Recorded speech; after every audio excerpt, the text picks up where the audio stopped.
Dans cette vidéo, je vais vous donner les 5 erreurs à absolument éviter si vous perdez vos cheveux. Erreur numéro 1, c'est d'attendre et de ne pas agir le plus rapidement possible. Je vois beaucoup d'hommes en salon qui ont une perte de cheveux et qui attendent et attendent et attendent. Et au bout d'un moment, le jour où ils se réveillent, c'est trop tard. Il y a des choses qui sont irrécupérables, notamment lorsqu'on a une alopécie androgénétique. Donc si vous constatez que vos cheveux tombent, que votre texture s'affine, que votre ligne de frontale augmente, eh bien il faut agir rapidement. L'erreur numéro 2, c'est de se faire un autodiagnostic.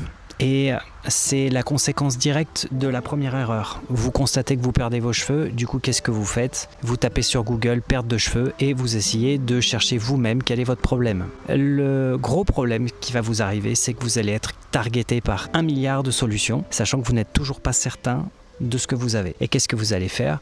Vous allez probablement acheter une cure anti-chute. Et il y a beaucoup de chances que ça ne fonctionne pas parce qu'en fait, un diagnostic, c'est très précis. Et surtout, c'est très varié. Il y a des tas de choses auxquelles on ne peut pas s'imaginer. Donc ne pas faire un auto-diagnostic, c'est très important. Donc allez voir quelqu'un de spécialisé. Et ça m'amène à l'erreur numéro 3 qui est aller voir la mauvaise personne pour ça. Le vrai spécialiste des cheveux et du cuir chevelu, ce n'est pas le coiffeur. Donc si vous parlez à votre coiffeur, il va constater votre chute. Le coiffeur est un spécialiste de la manipulation des cheveux, mais ce n'est pas un spécialiste de la chute des cheveux. Vous pouvez toujours aller en pharmacie, c'est pareil. Le pharmacien va vous conseiller, mais il va vous donner des conseils qui sont généraux sur une chute de cheveux ou sur un affinement de texture. Il faut du personnalisé. Ensuite, on en vient au dermato. Le dermatologue, lui, il est spécialiste de la peau. Eh bien, il renvoie tout ce petit monde qui perd ses cheveux. Chez qui? Le tricologue. Le tricologue est le seul vrai spécialiste qui peut vous donner des conseils et surtout vous faire un diagnostic précis sur la chute des cheveux dont vous souffrez. Erreur numéro 4, c'est de copier le diagnostic des autres. Alors ça, je le vois souvent. J'ai moi-même du coup publié un peu de contenu en ce qui concerne les tricologues dans mes dernières vidéos. Et qu'est-ce que j'ai constaté?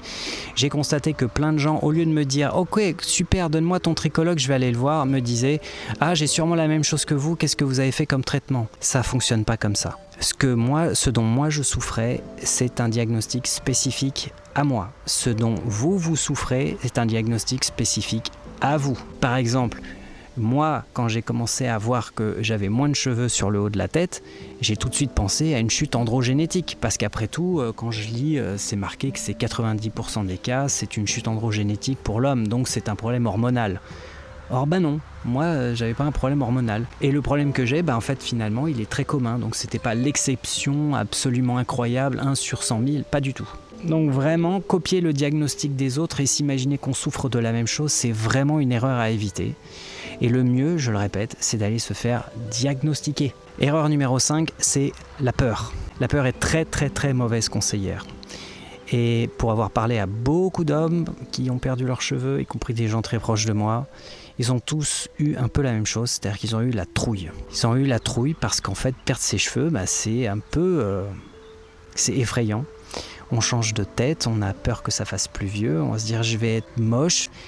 Et même si on n'en parle pas, ça ne veut pas dire qu'il n'y a pas une souffrance derrière. Le problème, c'est que la peur, ça nous fait chercher frénétiquement sur Google, ça nous fait être très sensible au marketing. Donc, ce qui se passe quand on a peur, c'est qu'on achète et qu'en général, on fait des mauvais achats. J'ai moi-même, alors que je suis coiffeur depuis 23 ans et que je pensais connaître mon sujet, j'ai moi-même eu très peur. Je voyais que j'avais carrément ici, je voyais mon cuir chevelu, je me disais, mais... J'ai modélisé ma tête avec ChatGPT sans cheveux pour voir ce que ça donnait, en me disant, bon, au pire des cas, il y a la boule à Z, mais la boule à Z, j'avais l'air horrible avec. Moi, j'ai eu peur, donc, et j'ai acheté une cure anti-chute. Et puis, au bout de 3 mois, qui n'était pas donné, au bout de 3 mois, ça n'a rien donné. J'ai eu 0 résultat. Mais c'est normal, c'était pas le bon diagnostic. La peur, je l'ai mis en dernier dans ce listing parce que je pense que c'est un des pires trucs, parce que c'est vraiment le moteur du mauvais achat, du mauvais diagnostic, de la recherche d'informations. C'est par la peur qu'on fait à peu près toutes les erreurs que j'ai citées. Je dis pas qu'il faut pas avoir peur, parce qu'en fait c'est pas possible de ne pas ressentir cette émotion quand on commence à perdre ses cheveux, homme comme femme, pour toutes les raisons qu'on peut s'imaginer. Mais le problème, c'est qu'elle nous pousse à résoudre un problème dont on connaît pas la cause. Et à partir du moment où on connaît la cause du problème de la chute des cheveux, on cesse d'avoir peur. Parce qu'on n'est plus dans l'expectative, on n'est plus dans l'inconnu. on est dans l'action. J'espère que cette vidéo sur les pièges à éviter vous a été utile. Si vous avez quelque chose à partager, mettez-le dans les commentaires, je lis tous les commentaires. Et puis moi je vous dis à la prochaine. Bye.